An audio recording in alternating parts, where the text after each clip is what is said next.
அகில இந்திய காங்கிரஸ் கட்சியின் மூத்த தலைவர் சோனியா காந்தியின் பிறந்த நாளை ஒட்டி காரைக்கால் மாவட்ட இளைஞர் காங்கிரஸ் சார்பில் அரசு பள்ளி மாணவர்களுக்கு நோட்டு, பேனா, டிஃபன் பாக்ஸ் உள்ளிட்ட பல்வேறு பொருட்கள் வழங்கப்பட்டது. இதில் புதுச்சேரி முன்னாள் சபாநாயகரும் முன்னாள் மாநில காங்கிரஸ் கட்சி தலைவருமான ஏவி சுப்பிரமணியன் உள்ளிட்டோர் பங்கேற்று மாணவர்களுக்கு எழுது பொருட்களை வழங்கினர். காரைக்கால் மாவட்டத்தில் கனமழை எச்சரிக்கை தொடர்பாக முன்னெச்சரிக்கை நடவடிக்கை மற்றும் நிவாரணப் பணிகள் தொடர்பாக அனைத்து துறை அதிகாரிகளுடன் ஆட்சியர் மணிகண்டன் அவசர ஆலோசனைக் கூட்டம் நடத்தினார். பின்னர் செய்தியாளர்களிடம் பேசிய ஆட்சியர், கனமழை, புயல் வந்தால் அதனை எதிர்கொள்ள மாவட்ட நிர்வாகம் தயார் நிலையில் உள்ளதாக தெரிவித்தார். கோவை மாவட்டம் பொள்ளாச்சி அருகே ஆனைமலையில் அமைந்துள்ள பிரசித்தி பெற்ற ஆனைமலை மாசாணியம்மன் கோவில் கும்பாபிஷேக விழா வரும் 12ஆம் தேதி வியாழனன்று விமர்சையாக நடைபெறவுள்ளது. இந்த நிலையில் பாதுகாப்பு ஏற்பாடுகள் குறித்து கோவை சரக டிஐஜி சரவணசுந்தர் நேரடியாக ஆய்வு மேற்கொண்டார். பின்னர் செய்தியாளர்களுக்கு பேட்டியளித்த அவர், மாசாணியம்மன் கோவில் திருவிழாவிற்கு சுமார் 3 - 5 லட்சம் பொதுமக்கள் வருவார்கள் என்று எதிர்பார்க்கப்பட்டுள்ளதால் 1500 காவலர்கள் பாதுகாப்பு பணியில் ஈடுபட்டுள்ளதாக தெரிவித்தார். தூத்துக்குடி மாவட்டம் கோவில்பட்டியில் சிறுவன் மர்மமான முறையில் உயிரிழந்த விவகாரத்தில் உடல் பிரேத பரிசோதனை முடிந்து உறவினர்களிடம் ஒப்படைக்கப்பட்டது. இந்நிலையில் அதே பகுதியைச் சேர்ந்த 3 பேரிடம் போலீசார் விசாரணை மேற்கொண்டு வந்த நிலையில் மேலும் 2 அழைத்து சென்று விசாரணை மேற்கொண்டு வருகின்றனர். திண்டுக்கல் கிழக்கு மாவட்ட செயலாளரும் நத்தம் சட்டமன்ற உறுப்பினருமான நத்தம் விஸ்வநாதன் அவர்களின் 75வது பிறந்த நாளை முன்னிட்டு பழனி தண்டாயுதபாணி சுவாமி கோவிலில் ராஜ அலங்காரத்தில் எழுந்தருளிய சுவாமியை சிறப்பு வழிபாடு செய்தும் தங்கத்தேர் எடுத்தும் பொதுமக்கள் வழிபட்டனர். திண்டுக்கல் மாவட்டம் வேடச்சந்தூர் அருகே உள்ள தண்ணீர் பந்தம்பட்டியில் அரசு கலைக்கல்லூரி செயல்பட்டு வருகிறது. இந்த கல்லூரியில் பொள்ளாச்சி பகுதியைச் சேர்ந்த அருள் செல்வம் என்பவர் பேராசிரியராக பணிபுரிந்து வந்தார். இந்நிலையில் இவர் கடந்த 4 நாட்களுக்கு முன் மாணவிகளையும் பெண் பேராசிரியர்களையும் தனது செல்போனில் புகைப்படம் எடுத்ததாக குற்றச்சாட்டு எழுந்துள்ளது. இதனையடுத்து விசாரணை நடத்திய கல்லூரி முதல்வர் புகாரில் சிக்கிய பேராசிரியர் அருள் செல்வத்தை பணி நீக்கம் செய்து உத்தரவிட்டார். திண்டுக்கல் மாவட்டம் நத்தம் கம்பளியம்பட்டி அருகே பொத்தக்கணவாய்ப்பட்டியைச் சேர்ந்த சின்னசாமி மகன்கள் வெள்ளைச்சாமி மற்றும் வள்ளியப்பன் ஆகிய இருவரும் இருசக்கர வாகனத்தில் சென்று கொண்டிருந்தனர். அப்போது திருமலைக்கேணி சாலையில் கம்பளியம்பட்டி பேருந்து நிறுத்தம் அருகே வந்து கொண்டிருந்தபோது தனியார் பேருந்து இருசக்கர வாகனம் மீது பலமாக மோதியது. இதில் இருசக்கர வாகனத்தில் வந்த இருவரும் சம்பவ இடத்திலேயே உயிரிழந்தனர். பின்னர் சம்பவ இடத்திற்கு வந்த போலீசார் இருவரின் உடலையும் மீட்டு பிரேத பரிசோதனைக்காக மருத்துவமனைக்கு அனுப்பி வைத்து விசாரணை மேற்கொண்டு வருகின்றனர். வேலூர் மாவட்டம் ஒடுகத்தூர் அடுத்த எல்லப்பன்பட்டி கிராமத்தைச் சேர்ந்தவர் ஜீவா. இவர் தனது இருசக்கர வாகனத்தில் குப்பம்பாளையம் கிராமத்திற்கு வந்து அங்கு புளியமரம் நிழலில் இருசக்கர வாகனத்தை நிறுத்திவிட்டு கிராமத்திற்குள் சென்றுள்ளார். அப்போது திடீரென இருசக்கர வாகனம் தீப்பிடித்து எரிந்துள்ளது. தீப்பற்றி எரிந்து கொண்டிருக்கும் இருசக்கர வாகனத்தை அங்கிருந்தவர்கள் அணைக்க முயற்சித்தும் இருசக்கர வாகனம் முழுவதும் சேதமடைந்தது.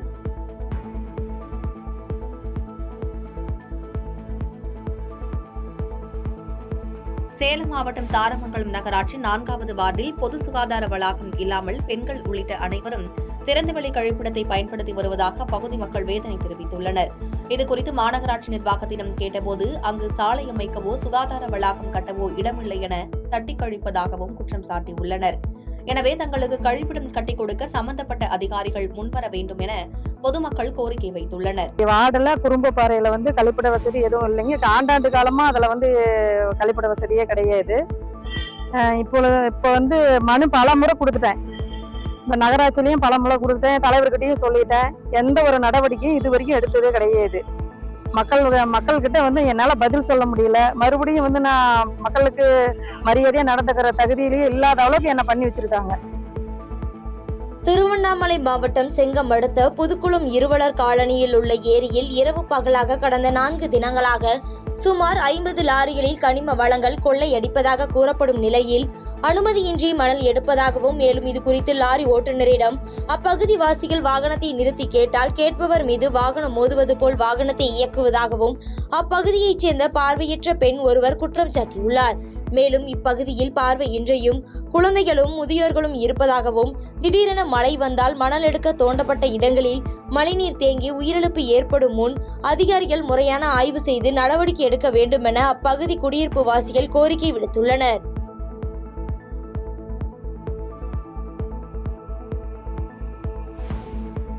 செங்கல்பட்டு மாவட்டம் அச்சிறுபாக்கம் பேரூராட்சி கட்டுப்பாட்டில் செயல்பட்டு வந்த சமுதாய நலக்கூடம் பாழடைந்து குடிகாரர்களின் கூடாரமாக மாறியது அப்பகுதி பொதுமக்களிடையே பெரும் அதிர்ச்சியை ஏற்படுத்தியுள்ளது.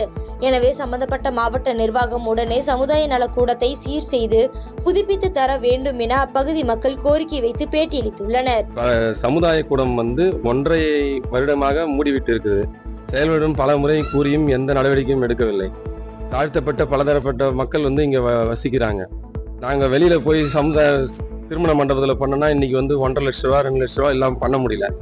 ஒரு 15,000க்கு இங்க கம்மியா கிடைக்கும் சத்திரம் தான் எதிர்பார்ப்பு. அச்சிறுபாக்கம் பேரூராட்சியில 15 வார்டுக்கு உட்பட்ட மக்கள் எதிர்பார்க்கிறாங்க.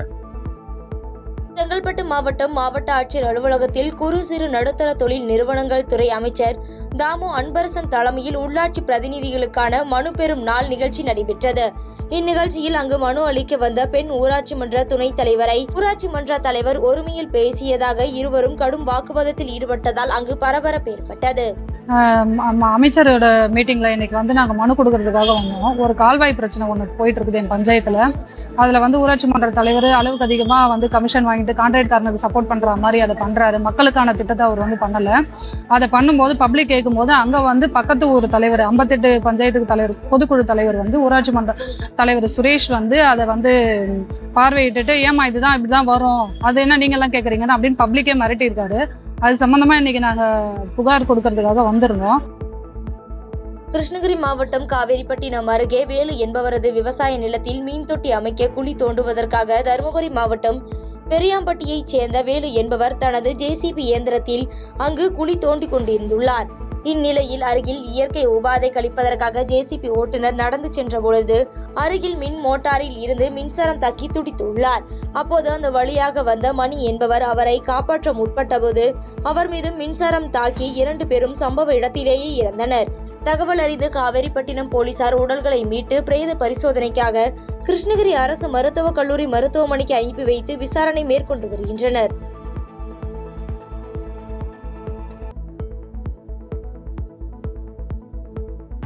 திருப்பூர் மாவட்டம் அவிநாசியை அடுத்து பழங்கரை பகுதியைச் சேர்ந்த 2 கல்லூரி மாணவிகள் பகுதி நேரமாக டிபார்ட்மெண்டல் ஸ்டோரில் வேலை செய்து வந்த நிலையில் தோழியர் 2 ஒரே சமயத்தில் தூக்கிட்டு தற்கொலை செய்துள்ள சம்பவம் அதிர்ச்சியை ஏற்படுத்தியுள்ளது.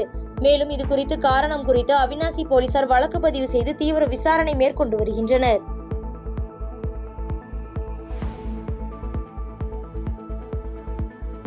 சென்னை விமான நிலையத்தில் IPL சென்னை சூப்பர் கிங்ஸ் அணிக்காக ஐக்கிய அமீரகத்தின் விளம்பரத்துடன் CSK அணியின் ஹெடிஹேட் விமானம் சென்னையில் தரையிறங்கியது. அந்த விமானத்திற்கு இருபுறமும் தண்ணீர் பீச்சி அடித்து உற்சாக வரவேற்பு சென்னை விமான நிலையத்தில் வழங்கப்பட்டது.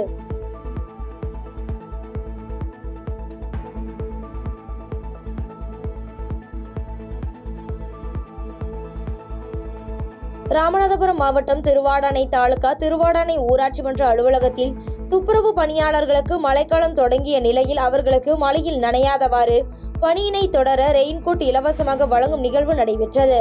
இந்நிகழ்வு ஊராட்சி தலைவர் இலக்கியாராமு தலைமையில் சில்ட்ரன் சேரிட்டபிள் ட்ரஸ்ட் மாவட்ட நிகழ்ச்சி ஒருங்கிணைப்பாளர் மணிமாறன் முன்னிலையில் நடைபெற்றது.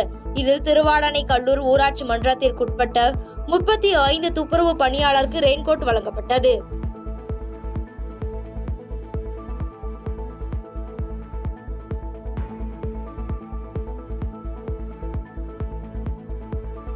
ராமநாதபுரம் மாவட்டம் திருவாடானை அருகே உள்ள கோவிலில் 2 மர்ம நபர்கள் ஹெல்மெட் அணிந்து பகலிலேயே கோவிலுக்குள் நுழைந்து நகைகளை திருடி திரும்பும் பொழுது ஊர் பொதுமக்கள் இவர்களை கண்டு துரத்தியுள்ளனர்.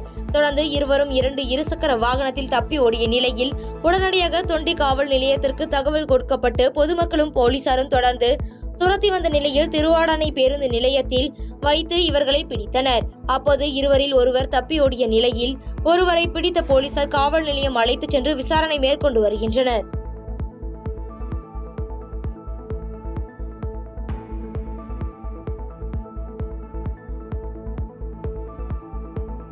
தமிழகத்தில் வடகிழக்கு பருவமழையை பொறுத்தவரை அக்டோபர் 1 முதல் இன்று வரையான காலகட்டத்தில் 45 சென்டிமீட்டர் மழை பதிவாகி உள்ளது எனவும் இது இயல்பை விட 14% அதிகமான மழைப்பொழிவு ஏற்பட்டுள்ளது எனவும் வானிலை ஆய்வு மைய தென்மண்டல தலைவர் பாலச்சந்திரன் செய்தியாளர்களிடம் பேட்டியளித்துள்ளார். மேலும் பேசிய அவர் தற்போதைய சூழலில் இந்த ஆழ்ந்த காற்றழுத்த தாழ்வு பகுதி புயலாக வலுப்பெற வாய்ப்பு இல்லை எனவும் சென்னையில் சில பகுதிகளில் கனமழை பெய்ய வாய்ப்புள்ளது எனவும் பேட்டியளித்துள்ளார்.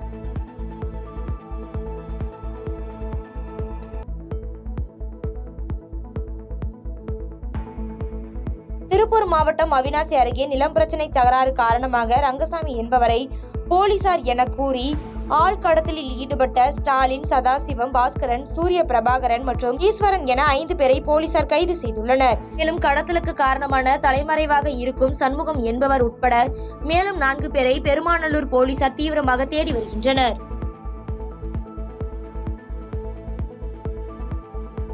சென்னை திருவொற்றியூர் பொன்னியம்மன் கோவில் தெரு பகுதியைச் சேர்ந்த சந்தோஷ் மற்றும் பவித்ரா ஆந்திராவிலிருந்து ரயில் மூலம் கஞ்சா வாங்கி வந்து வீட்டில் வைத்து விற்பனை செய்து வந்துள்ளனர்.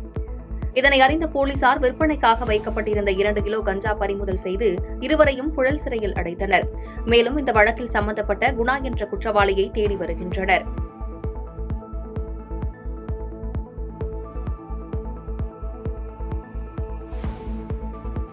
சென்னை மாநகராட்சி திருவொற்றியூர் மண்டலம் 5வது வட்டத்தின் சார்பில் கிராம சபை கூட்டம் 5வது வார்டு மாமன்ற உறுப்பினர் KP சொக்கலிங்கம் தலைமையில் நடைபெற்றது. இந்நிகழ்வில் பொதுமக்கள் தங்கள் பகுதியில் உள்ள தெருவிளக்கு பிரச்சினை, சாலை பிரச்சினை, மரக்கிளைகள் அகற்ற கோரிக்கை உள்ளிட்ட குறைகளை கோரிக்கைகளாக முன்வைத்தனர்.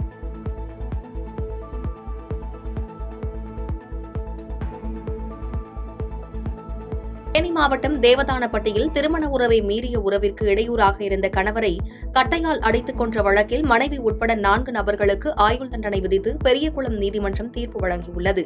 இந்த தீர்ப்பினை தொடர்ந்து குற்றவாளிகள் 4 பேரையும் சிறையில் அடைக்க காவல்துறையினர் பாதுகாப்புடன் அழைத்துச் செல்லப்பட்டனர்.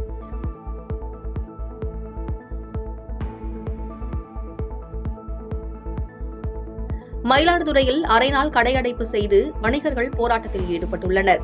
மத்திய மாநில அரசுகளின் வணிக விரோத போக்கை கண்டித்தும் கடைகள் மீதான GST வரி விதிப்பை திரும்பப் பெற வேண்டும் உள்ளிட்ட பல்வேறு கோரிக்கைகளை வலியுறுத்தி 3000க்கும் மேற்பட்ட கடைகளை அடைத்து வணிகர்கள் போராட்டம் நடத்தினர்.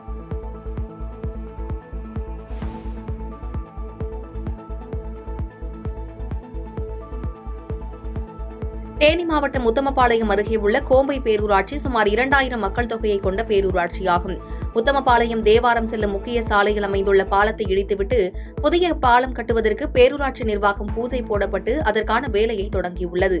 இந்த பாலம் கட்டுவதால் முக்கிய சாலை மூடப்படுவதால் தங்கள் ஊருக்கு எந்த ஒரு வாகனமும் வர முடியாதவாறு பேரூராட்சி நிர்வாகம் நடவடிக்கை எடுத்துள்ளதாக பொதுமக்கள் தங்களுக்கு பாலத்தின் அருகாமையிலேயே மாற்றுப்பாதையை அமைத்து அதன் பின் பழைய பாலத்தை இடிக்க வேண்டும் என கோரி ஆர்ப்பாட்டத்தில் ஈடுபட்டனர். இது பல நூற்றாண்டுகளா இருக்கிறத உடைக்கணும், ரிமூவ் பண்ணிட்டு வேற பாலம் கட்டுறது மாதிரி முடிவு பண்ணுங்க எங்களுக்கு தகவல் தெரியுது.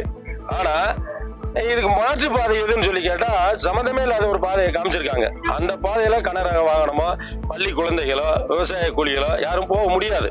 ஆகையினால எங்களுக்கு பக்கத்திலேயே அருகாமையிலேயே 1990ல பக்கத்துல இதே மாதிரி ஓடைக்குள்ள ஓடி ஒரு பாலம் போட்டு போயிருக்கு. இதே மாதிரி போயிருக்கு. காரணம் என்னன்னா 40 வருஷத்துக்கு முன்னாடி ஒரு பாலம் கட்டியிருக்காங்க, அந்த பக்கத்துல கட்டியிருக்காங்க. ஆகையினால அது கட்டும் போதுல பிடித்து விட்டுருக்காங்க. அது மாதிரி எங்களுக்கு வழித்தரத்தை அமைச்சு விட்டுட்டு இந்த பாலத்தை இடிக்கணும்னு சொல்லி நாங்க கோம்பை பொதுமக்கள் சார்பாக கேட்டுக்கிறோம். தேனி மாவட்டம் தேனி திண்டுக்கல் எல்லையில் உள்ள சோதனைச் சாவடியில் கடந்த 3ஆம் தேதி காவல்துறையினர் வாகன சோதனையில் ஈடுபட்ட போது கேரள பதிவு எண் கொண்ட காரில் கஞ்சா கைப்பற்றப்பட்டு 4 நபர்கள் கைது செய்யப்பட்டு சிறையில் அடைக்கப்பட்டனர். இந்த கஞ்சா கடத்தல் வழக்கில் தேடப்பட்டு வந்த கேரள மாநிலத்தை சேர்ந்த முக்கிய குற்றவாளி ராஜேஷ் என்ற இளைஞரை கைது செய்து காவல்துறையினர் சிறையில் அடைத்தனர்.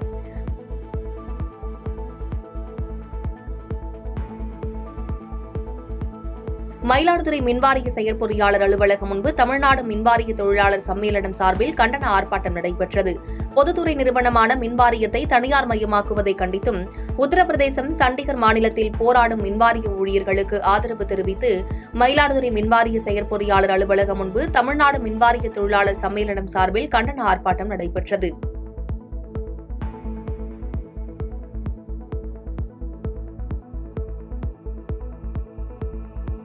மயிலாடுதுறை மாவட்டத்தில் கனமழை காரணமாக மீனவர்கள் கடலுக்கு மறு அறிவிப்பு வரும் வரை செல்ல வேண்டாம் என மாவட்ட ஆட்சியர் உத்தரவு பிறப்பித்துள்ளார்.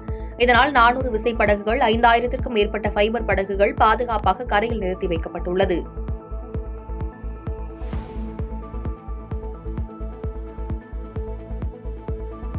பாதகம் செய்பவரை கண்டால் நாம் பயங்கொள்ளலாகாது பாப்பா. மோதி மிதித்து விடு பாப்பா, அவர் முகத்தில் உமிழ்ந்து விடு பாப்பா. அண்மை செய்திகளை உடனுக்குடன் தெரிந்து கொள்ள இணைந்திருங்கள் இயம்நாடு தொலைக்காட்சியுடன்.